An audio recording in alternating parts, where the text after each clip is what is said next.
Assalamualaikum warahmatullahi wabarakatuh. Nama saya Desi Anastasia Lumahindong dengan NPM 2140606018, mahasiswi Fakultas Keguruan dan Ilmu Pendidikan Jurusan Bimbingan dan Konseling Universitas Borneo Tarakan. Di sini saya akan menyampaikan atau memaparkan materi mengenai pendidikan agama Islam.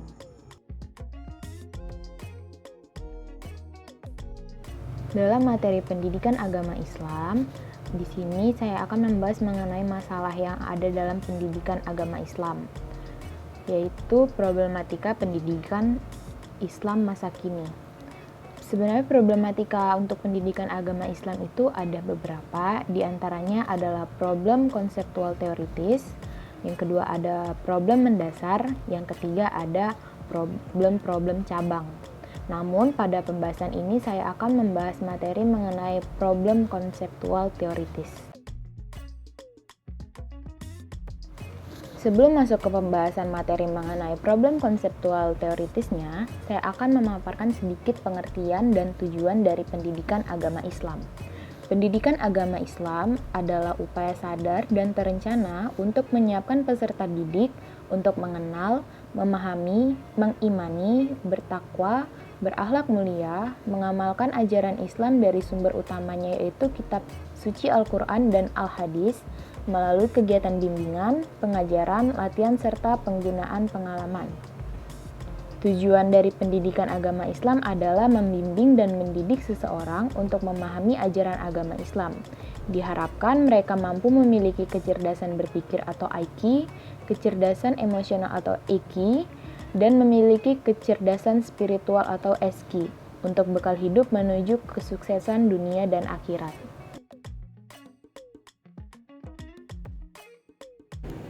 Problem konseptual teoritis. Problem konseptual teoritis terjadi karena ketinggalan pendidikan agama Islam yang dikarenakan oleh sempitnya pemahaman terhadap pendidikan Islam yang hanya berkisar pada aspek kehidupan ukhrawi yang terpisah dengan kehidupan duniawi atau aspek kehidupan rohani yang terpisah dengan kehidupan jasmani.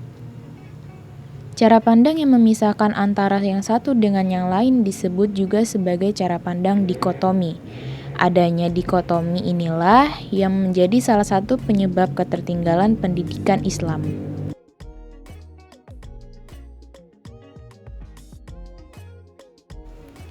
Hal ini menyebabkan terjadinya ketidakseimbangan paradigmatik, yaitu kurang berkembangnya konsep humanisme religius dalam dunia pendidikan Islam.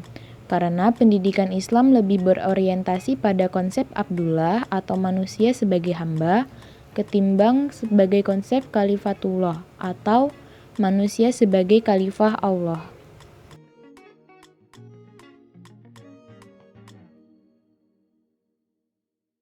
Di samping itu, pendidikan Islam menghadapi masalah serius berkaitan dengan perubahan masyarakat yang terus-menerus semakin cepat.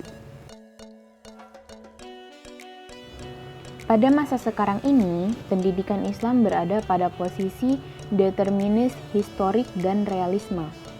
Dalam artian bahwa satu sisi umat Islam berada dalam posisi romantisme histori di mana mereka bangga karena pernah memiliki para pemikir-pemikir dan ilmuwan besar dan mempunyai kontribusi besar pula bagi pembangunan peradaban dan ilmu pengetahuan dunia, serta menjadi transmisi bagi khazanah Yunani.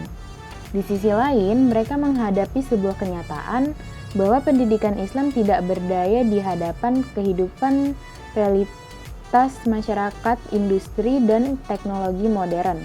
Hal ini pun didukung dengan pandangan sebagian umat Islam yang kurang meminati ilmu-ilmu umum dan bahkan sampai ada tingkat yang diharamkan.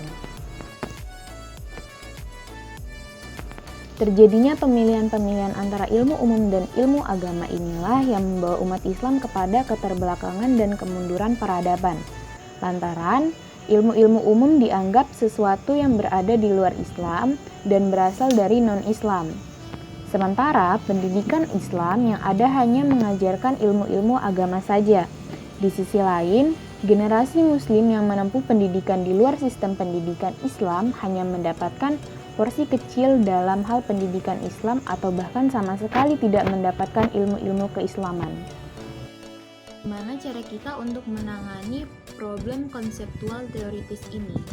Kita harus mempelajari ilmu pengetahuan dan mengimbangi antara belajar untuk duniawi dengan belajar untuk agama. Dalam menuntut ilmu, kita juga harus selalu dengan niat yang baik dan bertujuan untuk mendapatkan ridho Allah Subhanahu wa Ta'ala. Juga harus memiliki tutur kata yang baik dalam menyampaikan ilmu kepada orang lain, mempersatukan persaudaraan dengan sesama masyarakat, berbakti kepada orang tua, dan yang paling penting adalah melaksanakan sholat tahajud dan memperbanyak doa. Kesimpulannya adalah problem konseptual teoritis merupakan kondisi di mana pendidikan Islam kurang berkembang sehingga membuat terjadinya ketidakseimbangan antara pendidikan Islam dengan pendidikan umum yang berkembang di masyarakat. Yang harus dilakukan untuk mengatasi problem konseptual teoritis adalah dengan menyeimbangkan antara pendidikan Islam dengan pendidikan umum. Juga harus memiliki niat yang kuat untuk mencari ilmu. Sekian video pembahasan materi pendidikan agama Islam dalam problematika konseptual teoritis. Semoga video ini dapat membantu. Sekian dari saya. Wassalamualaikum warahmatullahi wabarakatuh.